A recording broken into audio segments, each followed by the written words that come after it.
La llamaban muda, aunque su nombre era Alina. Nadie lo usó. Ni la esposa del carnicero que la acogió después de que murieron sus padres, ni la maestra de escuela que se dio por vencida después de 2 semanas de preguntas sin respuesta, y ciertamente no el alcalde que la ofreció como pago a la tribu para mantener la paz a lo largo de la cresta. No había hablado en años, no por terquedad, sino porque las palabras habían muerto dentro de ella el día que vio a su madre ahorcada por un crimen que no había cometido.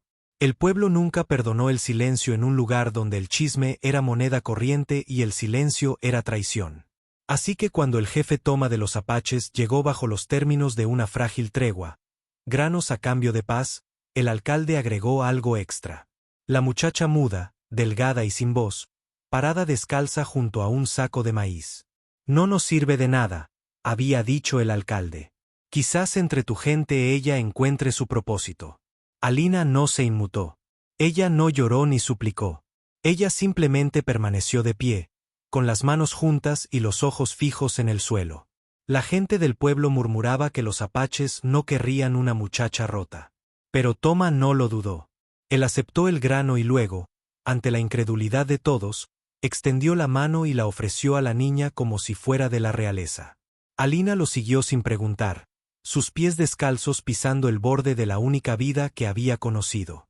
Viajaron 2 días a través de los vientos del cañón y el silencio estrellado.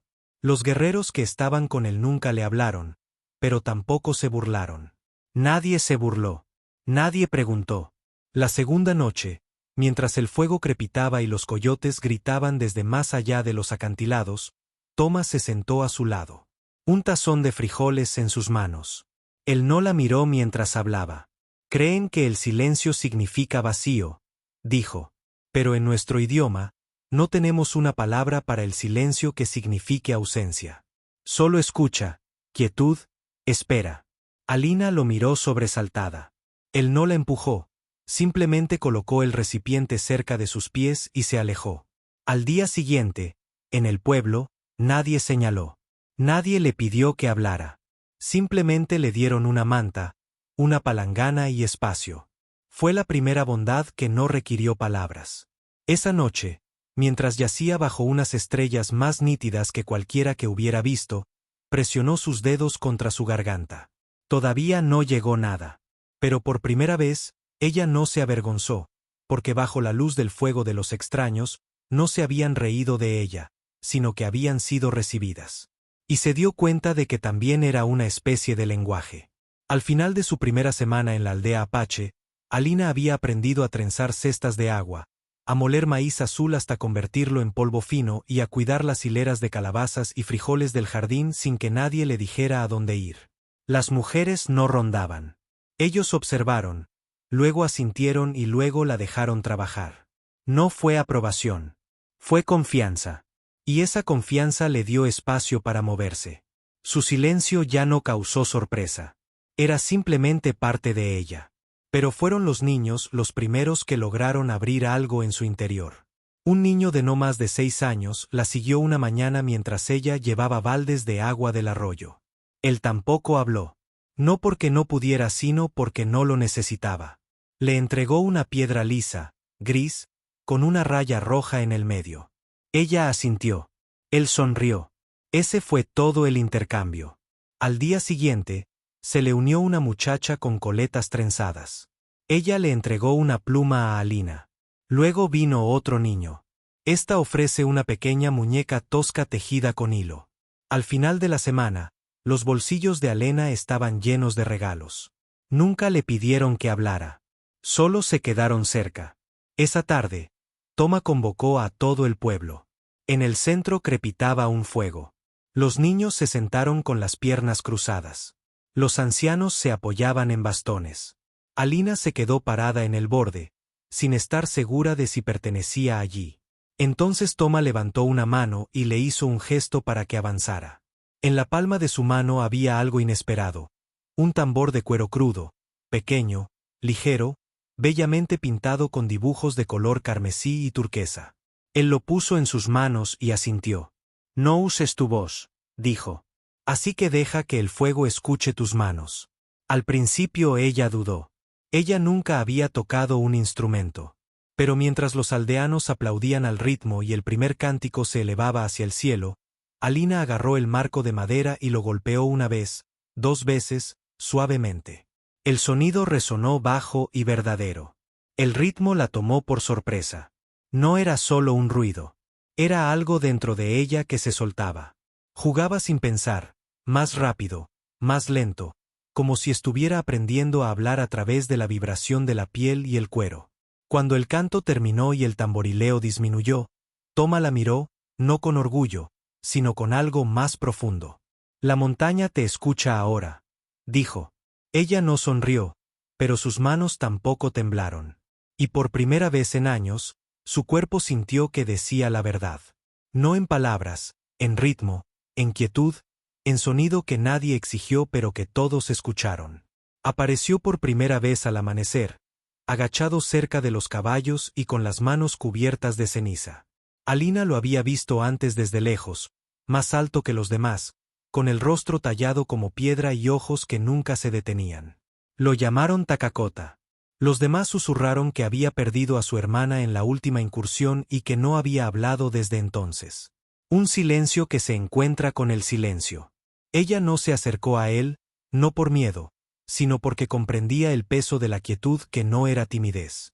Era protección. Esa mañana, mientras ella alimentaba a las gallinas detrás de la caseta de cocina, él pasó de largo sin levantar la vista.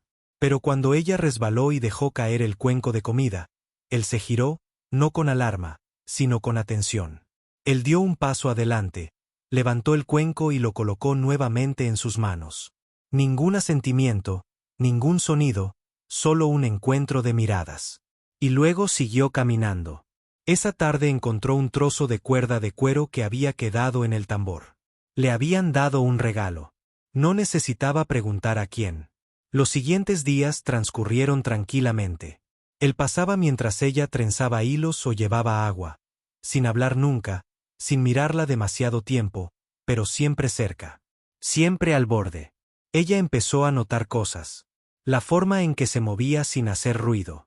La forma en que reparaba arneses rotos incluso cuando nadie se lo pedía.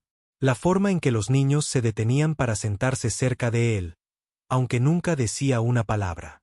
Él daba regalos de la misma manera que otros daban consejos. Una mañana, se sentó en una roca cerca del río y comenzó a atar la pluma que le habían regalado para hacer una pulsera de hilo. Una sombra pasó y cuando ella levantó la vista, Takakota estaba a su lado. Lentamente y con cuidado, bajó algo y lo puso en su regazo. Una piedra cálida de su mano, un círculo perfecto. Ella levantó la mirada, insegura. Señaló su pulsera, luego la piedra y luego colocó su mano plana sobre su pecho. Sus dedos tamborilearon suavemente, una vez, 2 veces. Un ritmo silencioso, el mismo que había tocado en el tambor. Se quedó sin aliento. Había estado escuchando, no solo el tambor, sino a ella. Ni una sola vez le preguntó por qué no hablaba. Él no preguntó si ella podía. Él simplemente ofreció espacio y esperó a que lo invitaran a entrar. Aquella noche, mientras volvía, sentía diferente. Herido. Defensivo. Takakota se acercó lentamente, se a tocar a la luz del fuego. Sus dedos encontraron el ritmo que había visto en su mano. No porque le debía nada, sino porque quería que él lo supiera. Yo también te escucho. A su alrededor, las voces se alzaban en canciones, pero la de ella vivía en el silencio entre las notas. Y junto al fuego, Takakota estaba sentado, con los ojos cerrados, escuchando como si importara. La tormenta llegó sin previo aviso. Truenos bajos retumbando sobre los acantilados, el cielo magullado por lo gris. El pueblo avanzó con rapidez, construyendo refugios, reuniendo a los niños y transportando alimentos a las viviendas de piedra. Alina ayudó en lo que pudo, con las mangas empapadas y los pies resbalando en el barro. Takakota pasó junto a ella 2 veces, con las manos llenas de cuerda y el cabello empapado y goteando. Él no habló. No lo necesitaba. Justo antes de que el viento se volviera violento, lo vio entrar en la cabaña de humo, el único edificio sin puerta. Una estructura delgada, propensa a colapsar. Nadie pareció darse cuenta excepto ella. Cuando cayó la primera ola de lluvia, Alina corrió. Ella irrumpió por la abertura justo cuando Takakota estaba apilando hierbas en frascos sellados. Se giró sobresaltado justo cuando el viento atravesaba los costados de la cabaña como si fuera papel. Ella agarró su brazo y lo arrastró hacia atrás. Al principio se resistió, luego el techo crujió. Se movió junto. Se agacharon y salieron corriendo bajo la lluvia, con el barro resbalando bajo ellos y los cuerpos resbalando mientras se sumergían bajo el toldo de la bodega de piedra del herborista. Se quedaron allí sentados, jadeando, mientras la tormenta aullaba junto a ellos y los truenos resonaban como un látigo en lo alto. El vestido de Alina se pegaba a su piel y su trenza se desenredaba sobre su hombro. Takakota se sentó a centímetros de distancia, el agua goteaba de sus pestañas y su pecho se elevaba lenta y pesadamente. En medio del rugido del viento, no dijeron nada. No porque no hubiera palabras, sino porque no eran necesarias. Cuando la tormenta amainó, él se puso de pie primero y luego extendió una mano. Ella lo tomó. Su agarre era áspero, sólido y extrañamente cálido. Caminaron de regreso juntos, empapados hasta los huesos y con la mirada hacia adelante. Esa noche, mientras los aldeanos se reunían para contar los daños, alguien mencionó la cabaña del humo. Si se derrumbara, dijo un hombre, habría aplastado cualquier cosa que hubiera dentro. Alina miró a Takakota. Él no dijo nada. Ella tampoco. Más tarde la encontró junto al tambor. Ella estaba secando el cuero crudo lentamente, frotándolo con un paño. Él se sentó a su lado, en silencio como siempre. Luego, suavemente, tomó un palo y golpeó 2 veces. Toca. Toca. Su latido, su patrón, aquel con el que siempre comenzaba. Ella lo miró conteniendo la respiración. Luego, con mano firme, lo golpeó contra su rostro. Toca, toca, toca, una respuesta. Él no sonrió, pero sus ojos sí. Y la de ella, por una vez, no se desvaneció. En un pueblo de cantantes y bailarines, habían encontrado un ritmo diferente, uno que no necesitaba traducción, uno que nunca podría ser interrumpido por las tormentas. Y en algún lugar de ese silencio, algo estaba comenzando. Una semana después de la tormenta, Alina siguió a Takakota a las colinas sin preguntarle. Él no le pidió que viniera.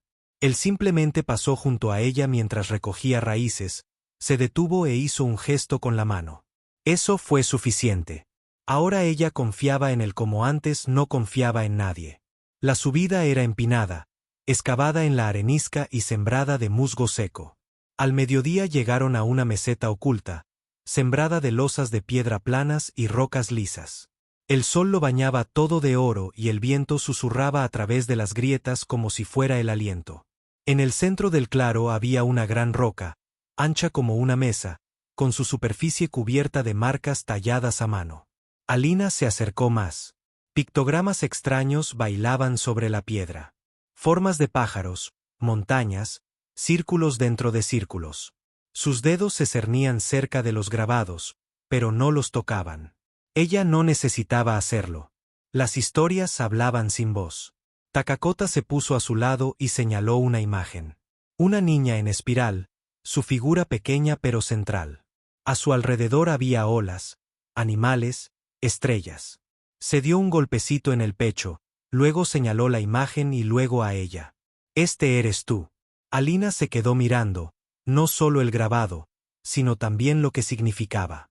Ella no había dicho una palabra en años, pero de alguna manera su historia había quedado escrita en piedra. Ella se giró hacia él sin saber cómo responder, así que hizo lo que él siempre había hecho. Ella dio algo propio. Se arrodilló cerca del borde de la piedra y recogió un trozo de pedernal. Lentamente y con cuidado, hizo una marca en la superficie. Un tambor, sencillo, tosco, pero claro. Takakota observó sin parpadear. Luego, con un dedo calloso, grabó una segunda imagen al lado. Una pluma doblada suavemente, como si estuviera atrapada en movimiento.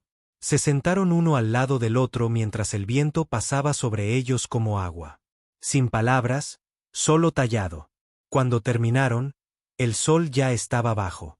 Mientras estaban de pie, Alina colocó su mano plana sobre la piedra. No marcarlo, agradecerlo, reconocer que por primera vez su vida había dejado un rastro que no nacía de la crueldad, sino de la conexión. En el camino de regreso, Takakota la sorprendió. Él colocó algo en su mano, una bolsa. En su interior, un pequeño colgante tallado, de madera alisada por días de lijado. En él, dos símbolos, la espiral y el tambor. Se le hizo un nudo en la garganta. Nadie le había dado jamás un nombre, uno que ella pudiera conservar. No hasta ahora. Y en ese momento de tranquilidad, apretó la bolsa contra su pecho, sabiendo que nunca había estado en silencio. Ella simplemente estaba esperando ser escuchada. Llegaron poco después del anochecer. Dos hombres blancos en mulas con sonrisas demasiado amplias y camisas demasiado limpias para el camino. Alina los vio por primera vez cuando estaba buscando agua. Ella no corrió, pero su cuerpo se tensó. Ella conocía el tipo de hombres que sonreían así. Se llamaban a sí mismos comerciantes. Dijeron que trajeron cuentas, harina y rifles para intercambiar por artesanías y pieles. Pero los objetos que admiraban no eran las pieles ni la cerámica. Se quedaron mirando demasiado tiempo a las chicas, especialmente a las tranquilas, especialmente a ella. Toma los recibió con cautela. Él escuchó, asintió, pero nunca los invitó a quedarse. Takakota permaneció detrás del jefe todo el tiempo, con los brazos cruzados y la mirada fija. Cuando el hombre más alto se volvió hacia Alina y le preguntó, ¿puede hablar? Con su voz llena de curiosidad y no de amabilidad, Takakota se interpuso entre ellos. Ella puede decir más de lo que jamás entenderás, dijo en un inglés lento y claro. Alina parpadeó. Era la primera vez que oía su voz. No fue duro, estaba seguro. El traidor se rió, levantando las manos. No quise ofender, solo curiosidad. No hay muchos tipos tranquilos por donde viajamos. Entonces ve a otro lado, dijo Toma. Los traidores se fueron antes de que la luna estuviera alta. No se hizo ningún intercambio ni se ofreció hospitalidad, pero sus palabras permanecieron como humo. Más tarde, Alina se sentó junto al fuego, con el tambor en su regazo y las manos quietas. Los niños esperaban, esperando el ritmo. Pero ella no se movió. No esta noche. Su silencio se arrodilló junto a ella y colocó un paquete en su regazo. En el interior se encuentran baquetas nuevas, talladas a mano, una de ellas envuelta en una tira de tela roja. ¿Por qué ahora? Ella susurró. La palabra se le escapó antes de que pudiera detenerla. Takakota no reaccionó con sorpresa. Él simplemente dijo, porque el silencio no es debilidad. Pero la voz tampoco. Tú eliges. Ella sostenía los palos con los dedos temblorosos. Pensé que no podías hablar. No quería, respondió hasta que apareció alguien como yo y me recordó por qué importaba. Ella lo miró entonces, con lágrimas en los ojos, no por miedo, sino por liberación. Me delataron, dijo, para detener mi silencio, pero era lo único que poseía. Takakota le tocó la mano. Ya no. Ahora eres dueño de tu historia y yo la protegeré. Esa noche volvió a tocar, pero no para los demás, sino para ella misma. El ritmo era crudo, incierto, pero le pertenecía.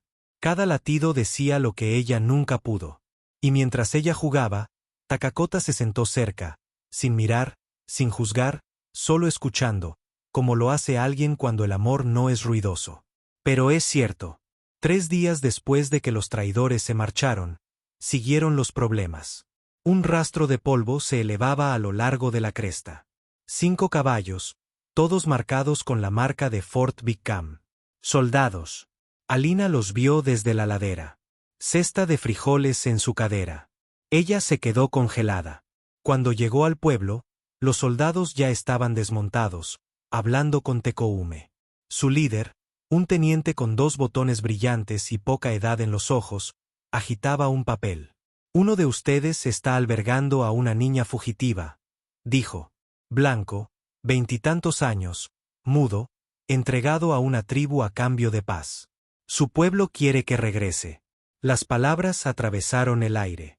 Alina estaba detrás de las cestas, con el corazón latiéndole con fuerza. Takakota ya estaba caminando hacia ella. Ella no es una fugitiva, respondió Toma con frialdad. La desecharon como grano podrido. Simplemente recogimos lo que tiraron. Ella pertenece a su pueblo, espetó el teniente. Dicen que tiene nombre. Alina Taylor. ¿Es ella? Toma no dijo nada. Takakota tampoco lo hizo. Pero Alina avanzó lentamente y con cuidado. Entonces, para sorpresa de todos los soldados e incluso de algunos de los aldeanos, ella habló. Mi nombre es Alina Ren. Las palabras no temblaron. Nací como otra persona, pero ya no pertenezco a nadie. Me entregaron como propiedad y aquí me trataron como a una persona. El teniente parpadeó. Puedes hablar cuando haya algo que valga la pena decir. ¿Te das cuenta de lo que estás haciendo? Si te quedas aquí, perderás tu derecho a la ciudadanía y a la propiedad. Nunca he tenido ninguno, dijo ella con la mirada fija. Y no cambiaría lo que encontré aquí por 1000 acres de silencio. Los soldados intercambiaron miradas inciertas. ¿Estás seguro que esto no es coerción? Uno murmuró. Fue entonces cuando Takakota dio un paso adelante. Ella habla por sí misma. Y si intentas arrastrarla de vuelta, aprenderás lo que el silencio puede defender. El momento quedó suspendido como humo. Entonces el teniente suspiró, dobló el papel y se giró para montar su caballo. El alcalde se pondrá furioso, murmuró. Déjalo en paz, susurró Alina. Los soldados se marcharon. Nadie aplaudió, pero algo sagrado pasó entre todos ellos. Una elección hecha en voz alta. Más tarde, junto al fuego, Alina se sentó con su tambor intacto. Fui valiente. Ella le preguntó a Dakota. Él la miró con expresión ilegible. No, dijo suavemente. Eras algo más duro. Ella inclinó la cabeza. ¿Qué es eso? Él tomó su mano y presionó sus dedos contra su propio pecho. Eras tú mismo. Y en ese momento, Alina se dio cuenta de que no había hablado para ser escuchada. Ella había hablado de quedarse, y eso fue más valiente que cualquier cosa que jamás hubiera creído posible. La primavera llegó al pueblo con pasos silenciosos, flores silvestres floreciendo entre las piedras, pájaros tejiendo nidos bajo los tejados y el río corriendo más claro de lo que Alina lo había visto jamás. El dolor del invierno, el fuego, los soldados, todo se había desvanecido como el humo y algo nuevo estaba creciendo en su lugar. Una tarde, justo cuando la última luz se ponía detrás de la mesa, Toma la llamó con un gesto. Todo el pueblo se reunió en el claro central, donde se había colocado un círculo de esteras tejidas alrededor del fuego. Alina entró con incertidumbre hasta que vio a Takakota de pie en el otro borde. Llevaba pintura ceremonial, carmesí en una mejilla y negra en la otra, y en sus manos sostenía un paño doblado. Toma levantó su bastón. Esta noche, dijo, honramos a alguien que nos ha enseñado una nueva forma de escuchar. A Alina se le hizo un nudo en la garganta. Somos un pueblo de historias, continuó Toma. Pero este nos ha demostrado que la verdad no siempre depende del sonido. A veces camina junto a la quietud. Se volvió hacia Takakota. Fuiste el primero en verla claramente. Puedes hablar. Takakota dio un paso adelante y desdobló la tela. En su interior había un collar de cordón de cuero enhebrado con 4 símbolos, una pluma, una espiral, un tambor y una piedra lisa. No explicó su significado. No lo necesitaba. Uno a uno, le fue colocando el collar alrededor del cuello y luego, sin permiso ni indicación, firmó algo con las manos. Movimientos lentos y tiernos. Alina observaba con el corazón acelerado. Se dio un golpecito en el pecho, hizo un círculo con la palma de la mano cerca del corazón y luego la señaló suavemente. No era apache. No era inglés. Era su propio lenguaje elaborado en silencio. Ella respondió no con palabras, sino levantando su tambor, firme y fuerte, y golpeando una vez, luego 2, luego 2 veces más. El sonido resonó en el claro, claro y profundo, un ritmo de bienvenida, un ritmo de respuesta. La multitud no aplaudió. No lo necesitaban. Colocaron sus manos sobre sus corazones y cerraron sus ojos. Respeto sin ruido. Amor sin declaraciones. Más tarde esa noche, Cuando el fuego se apagó y las esteras fueron retiradas, Alina se quedó sola bajo las estrellas. Takakota se acercó y se quedó cerca pero sin tocarla. ¿Por qué no dijiste nada? Ella preguntó por el collar, los carteles. Él la miró y luego respondió con una extraña sonrisa. Porque sabía que de todas formas lo entenderías. Ella tocó las 4 fichas que tenía en el pecho. Pluma, espiral, tambor, piedra. ¿Crees que el silencio puede amar? Ella susurró. Takakota se inclinó y le rozó la frente con la suya. Ya lo ha hecho. Y en esa quietud, finalmente lo supo. Ella nunca se había quedado sin voz. Ella simplemente había estado esperando a alguien que pudiera oírla. El problema no regresó en forma de disparos o amenazas, sino en la forma de una mujer, una colona pálida y de mandíbula afilada que llegó al pueblo con polvo en sus trenzas y una carta doblada en la mano. Estoy buscando a la muchacha muda, anunció, desmontando como si el lugar ya fuera suyo. Mi nombre es Emma Fletcher. Estoy aquí en nombre del alcalde Tillman. Él quiere un cierre. Toma la saludó con un gesto respetuoso pero con una postura cautelosa. No se debe cerrar el caso por lo que se regaló, afirmó. La abandonaste. Creímos que estaba rota, admitió Emma con la voz entrecortada. Pero ahora hay rumores, gente que dice que encontró su voz entre los apaches, que está tomando decisiones que van más allá de su posición social. El alcalde quiere saber si ella piensa hablar en contra de él. Alina salió de la sombra del muro de piedra.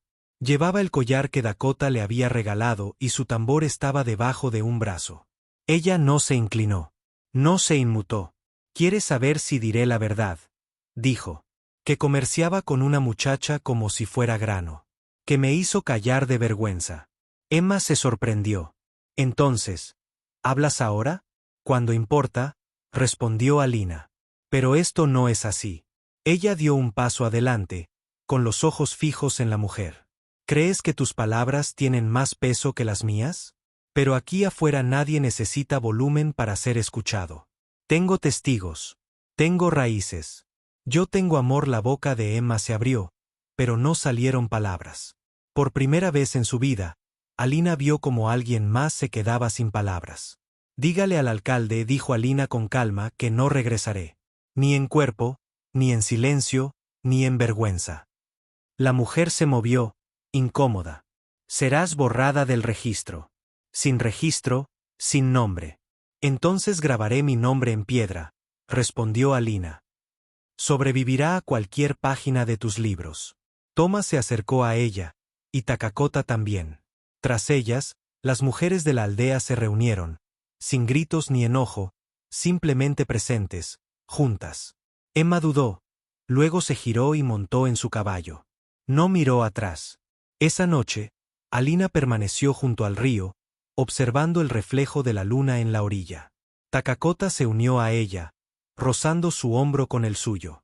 ¿Te arrepientes de haber hablado? Preguntó. No, susurró ella. Pero me gustaba más cuando no lo necesitaba. Él asintió. Tú eliges cuándo. Eso es todo lo que importa. Miró al cielo. Era la primera vez que contaba mi historia en voz alta y me di cuenta de que, aunque nadie me creyera, yo me creía. Y por una vez, eso fue suficiente. El tambor reposaba intacto sobre la estera central mientras el crepúsculo se hundía tras los acantilados. No había sido olvidado. Descansaba igual que ella. Alina se sentó en el borde del círculo, tejiendo una cesta con sauces, sin ninguna prisa. A su alrededor, la aldea se movía a un ritmo suave. Mujeres removiendo ollas, niños persiguiendo luciérnagas, Takakota remendando su arco junto al cobertizo. Nadie necesitaba que actuara. Nadie esperaba un sonido. Ella había dicho todo lo que necesitaba decir. Había pasado una semana desde que la colona se fue. Llegó la noticia, a través de un traidor, de que el alcalde Tillman había abandonado el asunto. Sin citaciones, sin investigaciones. Como si se hubiera desvanecido. No se sintió borrada.